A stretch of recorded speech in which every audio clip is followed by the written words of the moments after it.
It doesn't matter how you name it. Some call it Chess 960. 960. Some call it Fischer Random. Fischer Random. and most of us chess fans would now call it Freestyle chess. Fact is, there has been a lot of attention going towards a new variation of the game since the Freestyle Chess Grand Slam tour had its kickoff in Waissenhaus Germany. And with that, some chess fans might think we basically have a new chess meta. Why exactly freestyle chess could be more interesting to grandmasters now and in the future compared to regular chess, and also why it is gaining so much attention are two questions that we will answer in this video. So enjoy our content and support us by hitting that like and subscribe button.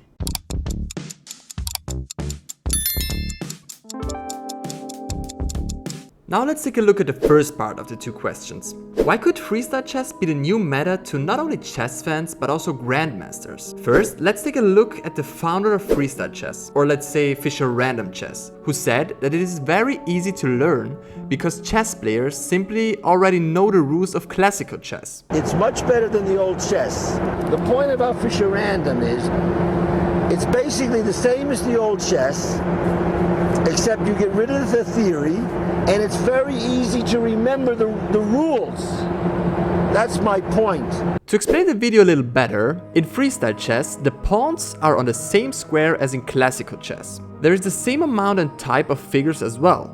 Rooks, knights, bishops, queen, king and pawns, just as in normal chess. The only difference is that all pieces apart from the pawns can literally be placed randomly on any square on the 8th or 1st rank. So what the legend Bobby Fischer actually means is basically the fact that classical chess can become very boring since there is engines that analyze the game and the best moves. Chess players nowadays don't need as much of a talent in chess, but more the will and hunger to study every hour of the week. Practically, you can become a sensational chess player by studying engine lines and not just being gifted a chess talent. Fabiano Caruana is one of those super GMs that are known for studying a lot and therefore being very good.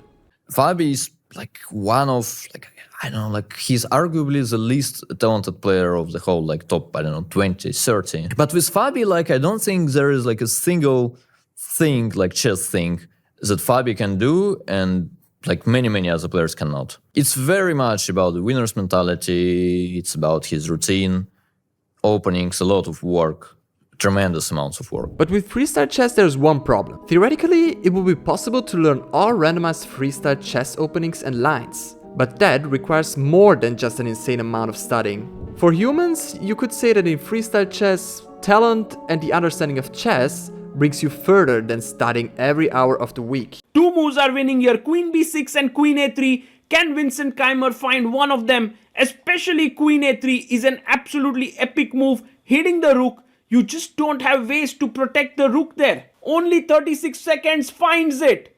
With 11 seconds on the clock, if rook d7, there is knight f8 with a fork. You can't do anything else. He takes the exchange, pawn takes, but this is game over now. Magnus Carlsen is losing this game. Pawn takes here and look at Magnus's clock. He has just 1 second when he makes this move, rook c8, but just rook takes g4 is a free pawn. f3 is hanging. Vincent is going to take this pawn.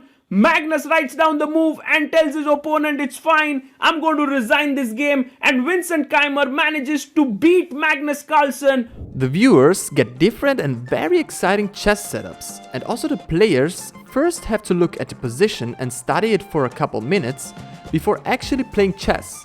And what's interesting is that the players actually do it together. They comfortably sit together and analyze the different starting positions, joking and having fun.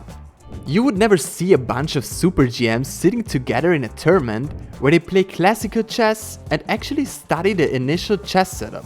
And that simply is because every super GM already knows the setup and almost every opening and line in the game. Engines already play perfect chess, so it's just up to humans to study and learn all those perfect lines in normal chess. So I am going to resign this game here. Now, I feel like I was probably okay if I click on the analysis board just to take a quick look at this. And that's also exactly what humans do. I mean, look at all the new young prodigies coming from different chess clubs from all around the world. Information in chess is super easy accessible, and that is also the reason why more and more young players are so strong compared to older players who didn't have those perfectly playing engines. Our new classical world chess champion is Gukesh Dommaraju, who is just 18 years of age. And then there are so many prodigies that actually have a decent chance to become a world champion. There is Praggnanandhaa, Arjun Erigaisi, Alireza Firouzja, Vincent Keimer, and so many more young players that have access to those engines and therefore are so good at chess. Now, apart from freestyle chess being very interesting to viewers and players because it is simply something relatively new, we can clearly say that people in general are doing a lot for freestyle chess. I mean, let's look at the last freestyle chess tournament in Waissenhaus. With a total budget of $12 million for the whole Grand Slam tour in 2025, not only the location but also the entire tournament was quite impressive. We had chess superstars like Magnus Carlsen, Hikaru Nakamura, Alireza Firouzja, Gukesh Dommaraju, Fabiano Caruana and many more competing. And as you know, chess players that are this big don't just take part in any sort of tournament. Now, if we take a look at the tournament itself, we can clearly say that there were quite a lot of surprises. We had our classical world champion, Gukesh Dommaraju, not really delivering the greatest performance. We had a very young wildcard, Yavokir Sindarov, basically beating everyone effortless, including world number 1 Magnus Carlsen and world number 3 Hikaru Nakamura. We also had Hikaru Nakamura questioning his chess career and his brain function.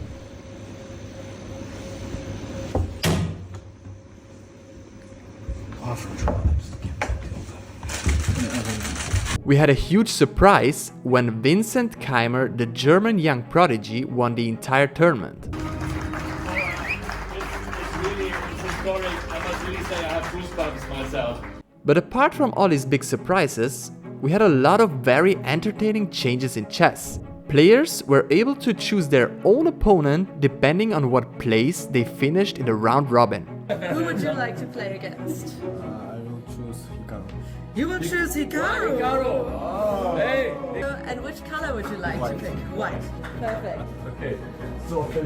This is a surprise play. Then there was a confession booth that players could enter anytime they wanted, and basically give us inside knowledge and thought process of the game they were playing live at the moment. If I'd managed, let's say, he'd taken the pawn immediately, I go g3, opening up for the queen, he protects the pawn with pawn to d5, then I think I can probably give it a check. Also, we had a lot of very entertaining commentators that, just as the players, also were located on the Waissenhaus property. So it seems that freestyle chess definitely is very entertaining, and we're sure many chess fans can't wait for the upcoming continuation of the Grand Slam tour in Paris in April. Now, let's look at the second part of the questions. Freestyle chess definitely is getting a lot of attention due to several reasons. One of them, of course, being an insane amount of money that the sponsors provide. $12 million for the Grand Slam Tour is no small amount of money in chess. And if we compare that to the World Classical Championship in Singapore, which literally is the biggest chess event that can be played, then we literally have $9.5 million more since the World Championship only got $2.5 million from sponsors. Also, every chess event definitely profits from the players that take part. Nobody wants to see a bunch of no-names competing against each other in various tournaments. Now, it's safe to say that this last freestyle chess tournament had all the big superstars. Chess fans simply love watching big players fight each other. Surely, almost everyone was waiting for Magnus to play the current world champion Gukesh. But literally any other combination was very interesting to watch as well.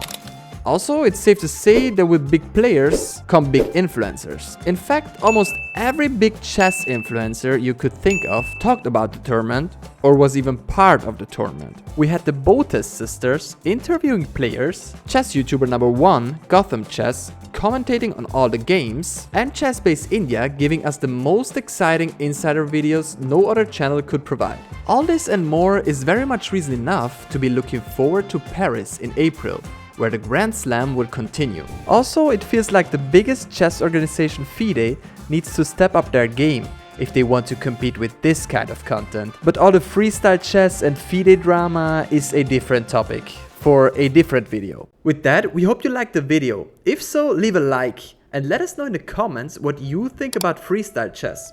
Also, don't forget to subscribe to our channel. Thank you, bye!